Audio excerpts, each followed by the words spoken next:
Y'all come hang out with me while I show y'all how to make a roast just like my great grandmother. Okay, so this is probably like a 3 to 4 pound chuck roast. Mama always used a rump roast, but I could not find one, so this is what we've got.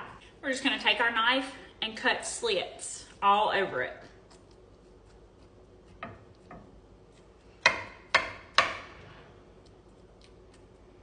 Even in the fat.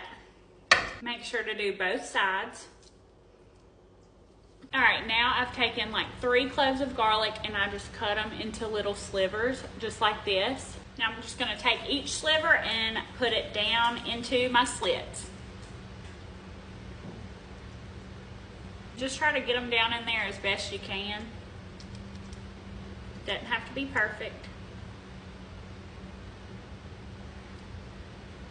All right, all my garlic is in my roast. Now I'm just gonna coat it really generously with this Fiesta steak seasoning. If y'all haven't tried this, you need to. I always used Lowry's seasoned salt, but I don't have any.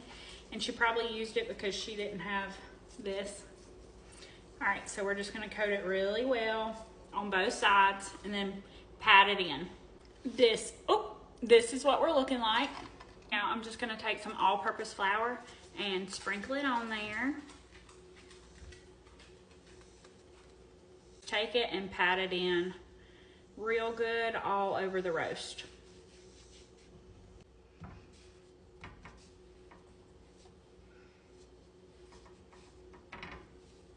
Now I'm gonna do just a little bit of vegetable oil in my skillet and let it get hot.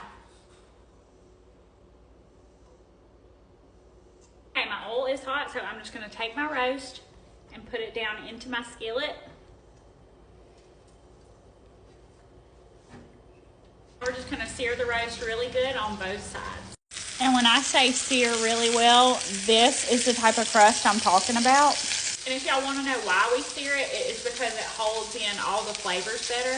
Okay, this is looking good, so we're just gonna take it out of here and transfer it back into its baking dish. Now to this, I'm gonna add 2 cups of water.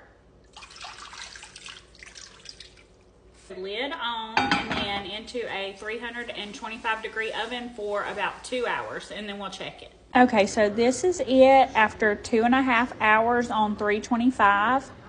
I'm gonna go ahead and get started on the gravy. For the gravy, I'm gonna take all the juice and pour it into my skillet. I cut my roast up. Now I'm gonna turn the fire on for this juice. Bring it to a boil. All right, so normally this is done in a mayonnaise jar or a mason jar, like an old mayonnaise jar, but I don't have those, so I've got 3 tablespoons of flour in my little bowl. I just filled the bowl up with water and I'm just stirring to get all the clumps out. My roast juice is at a simmer, so I'm just gonna add this in. We're gonna give it a good mix, let it all come together to a simmer, and then it'll start to thicken up. I'm gonna add some salt, pepper, and a little bit of beef bouillon.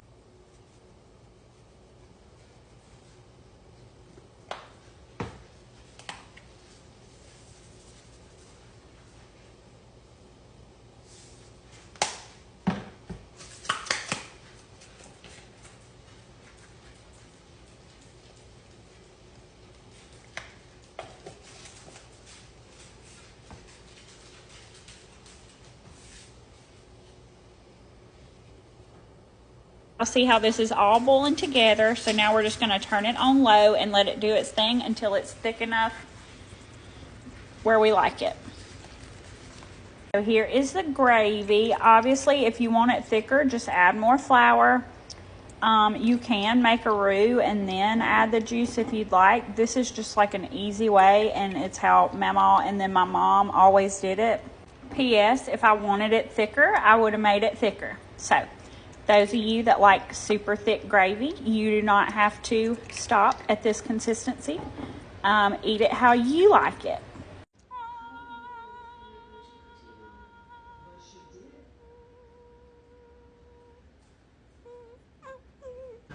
Here. She was a distinguished scholar. She had this freshness, this honesty. Y'all know what it is.